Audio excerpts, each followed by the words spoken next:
नमस्कार, times of Swaraj में आप सबों का स्वागत है। मैं हूं संतोष सिंह और आज हम टाइम्स ऑफ स्वराज में बात कर रहे हैं कि भाई इतनी बेशर्मी लोगों में आता कहां से है। देखिए 98 से हम चुनाव को कवर कर रहे हैं, 1998 से। और चुनाव में चुनाव आयोग की जो भूमिका है वो भूमिका वर्ष के साथ साथ बदलता गया और एक मजबूत इंस्टीट्यूशन की तरफ खड़ा हुआ चुनाव आयोग। चुनाव के समय में पर्यवेक्षक का तेवर क्लेवर देखने वाला होता था। जिला के कलेक्टर से लेके थानेदार से लेके चौकीदार तक दहशत में रहता था कि कहीं पर्यवेक्षक साहब आ गए और कुछ गड़बड़ी देख लिए तो क्या होगा। लेकिन समय के साथ कैसी चीजें बदलती गई और आज स्थिति यह है कि चुनाव आयोग जिन पर निष्पक्ष और शांतिपूर्ण चुनाव कराने की जिम्मेवारी है वो इस तरीके से सफेद हाथी बन के रह गया है कि अगर विपक्ष उन पर आरोप लगा रहा है कि ये मोदी के साथ खड़ा है, इसमें कोई गलत भी नहीं है।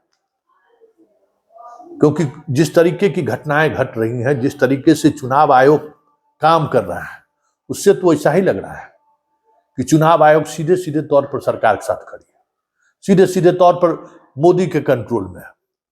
अरे भाई, दिखाने के लिए भी लोग करता है कि दुनिया में लोक लज्जा भी कोई बड़ी बात है, शर्म हया भी कोई बड़ी बात है। पहले राहुल गांधी का हेलीकॉप्टर चेक किया था, कल समस्तीपुर में खड़गे जी का हेलीकॉप्टर चेक किया। चेक होना चाहिए, जरूरी है, लेकिन दिखाने के लिए कभी भाजपा नेता का चेक कर दीजिए। अरे शर्म इतना तो भाई कैसन कैसन पदाधिकारी सब हो गया, हमको ही समझ में नहीं आता भाई। अरे आप किसके प्रति जिम्मेवार है?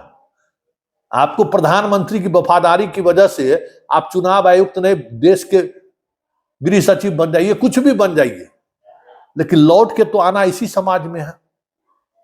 कहां जाइएगा? कितनों बड़ा तोप रहिएगा, लुटियन जोन में खूब कमा के अरबपति खरबपति हो जाइएगा, यहां जाइए चाहे विदेश जाइए, कहीं भी जाइए, इंसाने के बीच में रहिएगा ना। चिड़ियाखाना में तो आप रहिएगा नहीं। और जब 10 जगह 10 लोग बैठेंगे इंसान, तो चर्चा होगी आपकी बेशर्मी की कि कितने बेशर्म थे आप लोग। उसको भी तो हमें लगता है कि ख्याल रखना चाहिए बेशर्मी का। बताइए। और जनता भी चुप है।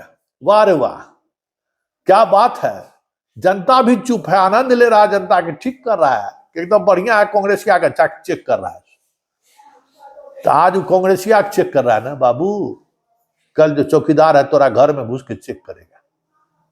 क्योंकि मोदी सरकार जो है ना, शेर को मानव का खून पिलवा रहे हैं।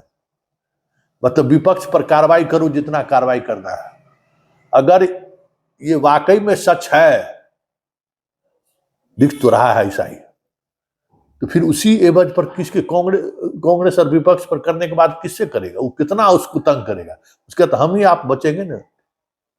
सीधा साधा जनता, चौकीदार से लेके थानेदार तक, पंचायत सचिव से लेके बीडीओ तक, ऊपर चल जाइए चीफ सेक्रेटरी तक, इधर चल जाइए डीजीपी तक, सब हमारा ही आपका शोषण करेगा। नेता को खुश करेगा तो आखिर उसका क्या कहते हैं, नजराना किससे वसूली करेगा?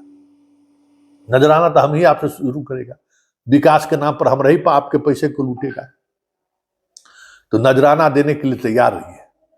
आज भले आप खुश होंगे, हो सकता है कि आप बीजेपी के समर्थक हो, मोदी के भक्त हो, तो मोदी का दास हो, तो आप खुश हो कि चलिए बढ़िया करता है, लेकिन नजराना आप ही से उछलाएगा, ये बात याद रखिएगा।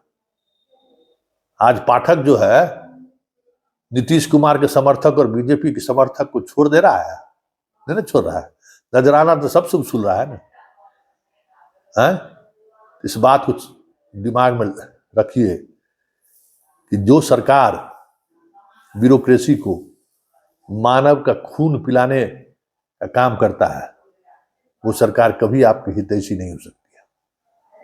क्योंकि वो ब्यूरोक्रेसी हमारा ही आपका खून पिएगा।